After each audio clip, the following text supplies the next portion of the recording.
नमस्कार. आपल्या सगळ्यांच्याच आयुष्यात कधी ना कधी संकटे येतात नाही का? आणि अशावेळी आपण दैवी मदतीची अपेक्षा करतो. पण ही मदत म्हणजे नेमकं काय? ती आपल्याला कशी मिळते? याबद्दल आपले विचार बरेचदा स्पष्ट नसतात.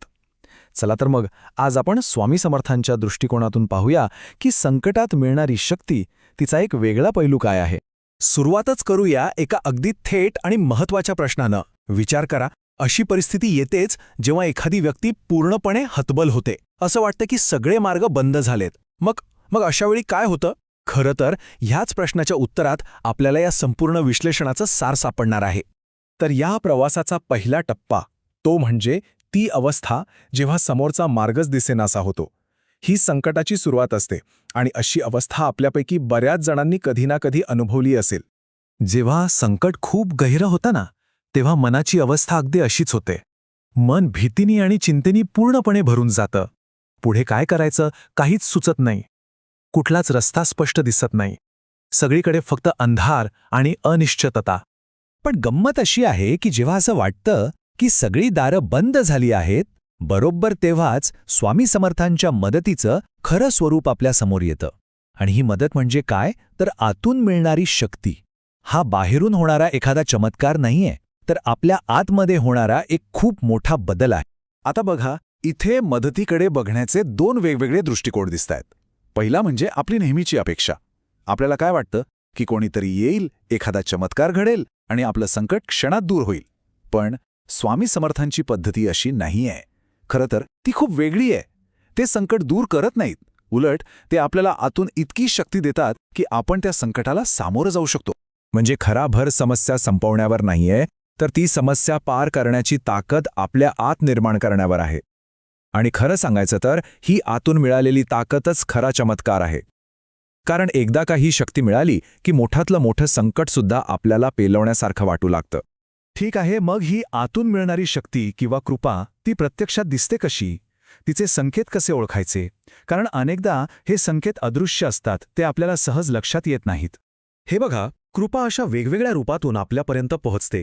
कधीतरी अचानक कुठून तरी एक अनपेक्षित उपाय सापडतो. कधी आपल्याच डोक्यात एक अगदी योग्य विचार येतो. किंवा कुणाच्या तरी तोंडून ऐकलेलं एखादं साधंसं वाक्य आपल्याला दिशा दाखवून जातं.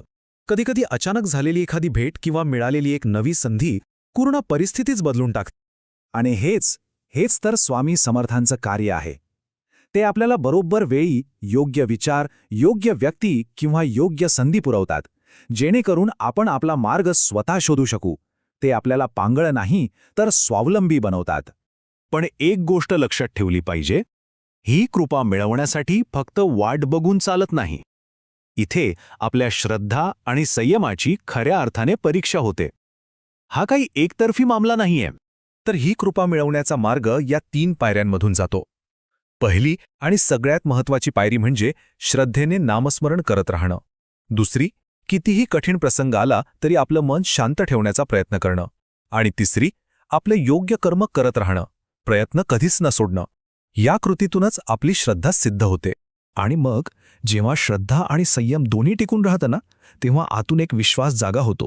एक प्रकारची खात्री पटते, जणू काही स्वामी स्वतःच कानात सांगतायत, धीर सोडू नकोस, मी आहे.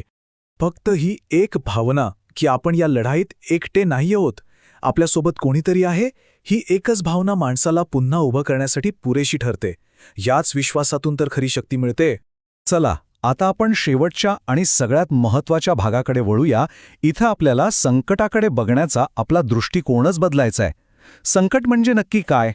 या व्याख्येवर जरा नीट लक्ष द्या. संकट म्हणजे काय, तर ती एक प्रक्रिया आहे जी आपल्याला तोडण्यासाठी नाही, तर आपल्याला घडवण्यासाठी येते. सोनं जसं आगीत तावून सुलाखून निघतं, तशीच ही आपल्याला घडवणारी एक प्रक्रिया आहे. आणि हेच या संपूर्ण विवेचनाचं सार आहे. या घडण्याच्या प्रक्रियेत प्रत्येक पावलावर, प्रत्येक क्षणी स्वामी समर्थांची अदृश्य साथ असते. ती कदाचित आपल्याला दिसत नाही, पण ती नक्कीच असते. तर जाता जाता एक विचार इथे सोडून जातो. जर संकट हे आपल्या मार्गातला अडथळा नसून आपल्या स्वतःच्या आतल्या शक्तीपर्यंत पोहोचण्याचा तोच खरा मार्ग असेल तर? यावर नक्की विचार करा. जय जय स्वामी समर्थ.